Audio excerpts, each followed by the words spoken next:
السلام علیکم۔ سورہ عادیات مکمل بما ترجمہ۔ بسم اللہ الرحمن الرحیم۔ والعادیات ضبحا، قسم ہے ان گھوڑوں کی جو پھنکارتے ہوئے دوڑتے ہیں۔ فالموریات قدحا، پھر اپنے سم مار کر چنگاریاں نکالتے ہیں۔ فالمغیرات صبحا، پھر صبح سویرے حملہ کرتے ہیں۔ فاثرن بہ نقعا، پھر غبار اڑاتے ہیں۔ فوسطن بہ جمعا، پھر مجمع میں گھس جاتے ہیں۔ ان الانسان لربہ لکنود، حقیقت یہ ہے کہ انسان اپنے رب کا بڑا ناشکرا ہے۔ وانہ علی ذلک لشہید، اور وہ خود اس پر گواہ ہے۔ وانہ لحب الخیر لشدید، اور وہ مال کی محبت میں بڑا سخت ہے۔ افلا یعلم اذا بعثر ما فی القبور، تو کیا وہ نہیں جانتا کہ جو کچھ قبروں میں ہے اسے نکال دیا جائے گا۔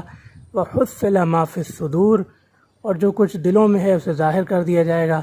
ان ربہم بہم یومئذ لخبیر، یقیناً ان کا رب اس دن ان سے خوب خبردار ہوگا۔ یہ ترجمہ فہم القرآن سے ماخوذ ہے۔ اللہ حافظ۔